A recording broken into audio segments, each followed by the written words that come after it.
tell you guys this story because if you did not see my shorts today, or even if you did, I didn't have time to like tell the story of each one of the birds that are in the shorts. But each one of these birds I'm about to tell you about, I have a little short for them, except for this one. Today, I got touched on my forehead by an eagle's wing. Like literally, his wing was on my head. I went to a birds of prey show thing, like show and tell thing for a bird sanctuary. They came to the library, and at the end of it, after the end of showing us the birds and telling us about each one of them, they let this one older one fly back and forth across the room, and he could get really close to your head, like close. And the guy was telling us if you're not allowed to touch them because it's like federal law, but if the bird's wing touches you, it's good luck and it doesn't count as you touching the bird, right? So I got a blessing and I felt very good about that. But these birds were freaking cool, y'all. There was this one I didn't get to see till the very end.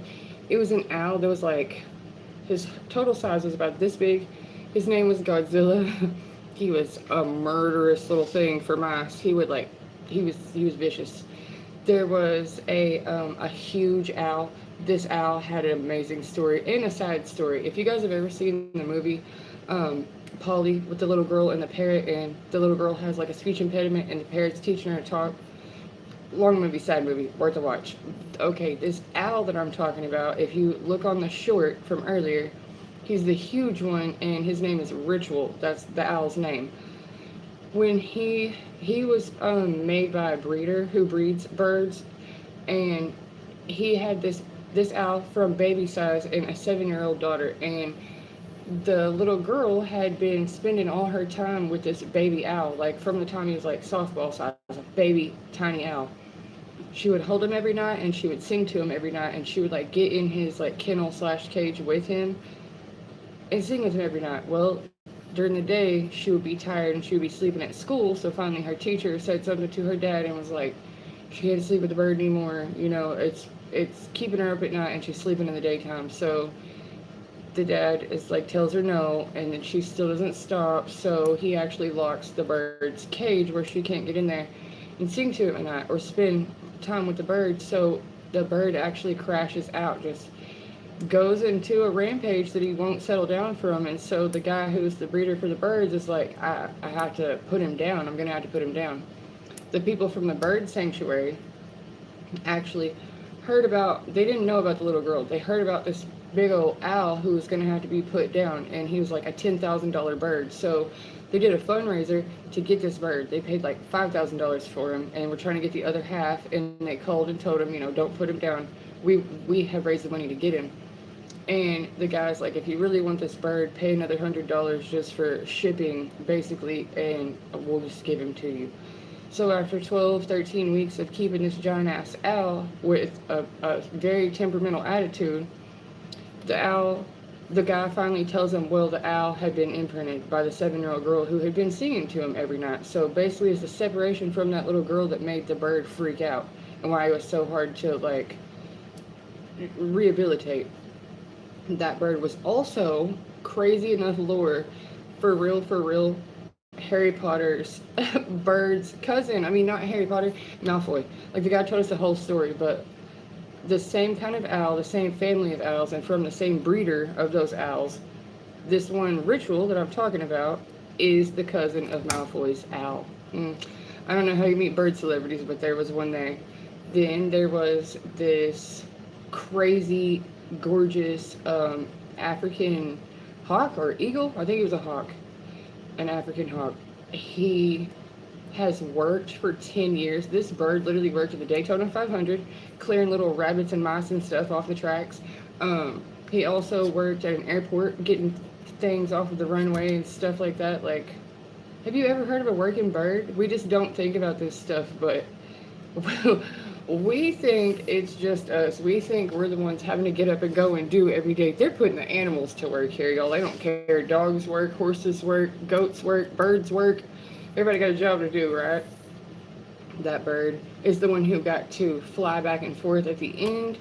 Man, he was like, he was really friendly. But like I said, they can touch you, you can't touch them on the birds. There's another owl. No, another type of hawk. There's like a red-tailed hawk. Gorgeous, gorgeous red and brown thing. And I mean, each bird had its own specific like features to it. I think my favorite one though was Solomon, the one who got to fly around, because Ritual was the big owl. He didn't fly around. He just had the story of the little girl being his owner.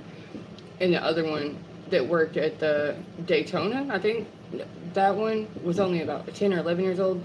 But Solomon is 66 years old. That one bird normally only lives 35 years in the wild, and he is 66 freaking years old. He's kind of cranky, but he's not like, he doesn't bite or something. Either way, if you watch the shorts on my channel, the birds that I'm talking about are on the shorts. These are just some of the backstories to those birds. They were awesome. And you know what? All day long, I found feathers. I found like, I took a picture earlier. I found a totally stunted dragonfly. Like it was wings spread and everything, and laid completely on the ground. Maybe it's too hot. I mean, what would make it just drop out of the sky? Why are they? I don't know. Either way, I saw a lot of things with wings today. I had so much fun with the little kids who, they like being up close with the animals, but not all the animals can be held. Like last week, it was wild animals, and the rule was the adults could hold on to an animal like during the event type thing, but you couldn't pass it around and let the kids touch it. You couldn't over touch the animals. Just you could babysit it till the end, and at the end, when the kids could come touch it, you're the one holding the animal. My animal was a hedgehog, so there's also a video of that if you're interested. But there's a wallaby too. And this thing with big fox ears, I don't know if I posted that one or not, but they have a game character after the fox that I have a video of. I do not remember what it's called. It makes the strangest sound. It sounds like a cat. It does not sound like a fox. Either way, I just came to tell you guys I love you.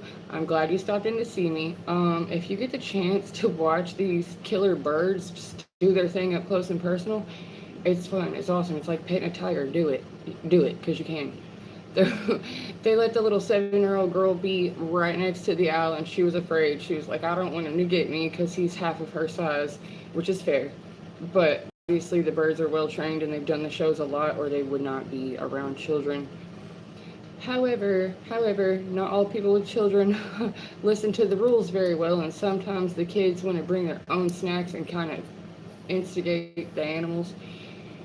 Don't do that, guys. If you're the one who brings a snack into the bear enclosure, that's your fault. I'm not calling you anything. I'm just saying go snack free, okay? Let's try not to have open injuries to attract the predators when you know for a fact birds of prey means birds who hunt live prey. You know, the snacks weren't live, but some of the other things were. I think my favorite part was where the people who did the little event let some of the kids keep a bird turd, and I was not about to keep that for a souvenir, but oddly enough, other people were still interested. He was like, any science kids here? This is an owl pellet. You can keep this. It's a partially digested mouse. I was like, no, sir. But I had a very good seat, and every bird was walked down the aisle. You could see it from far away all the way to up close to where the birds are just preening. They're gorgeous. So thank you for stopping by and seeing me, and please go and see those beautiful, beautiful birds. They all have an interesting story, and you're not going to get to see them up close any other way, really, unless, you know, you're watching nature videos. I love you guys. 4th of July is coming up. I hope you have a fabulous weekend. I probably won't come on here just because the chaos, the family, the fireworks. I just gonna take a break. Y'all enjoy your break and maybe get in that swimming pool. It's way too hot out here for human consumption. Happy 4th of July, guys.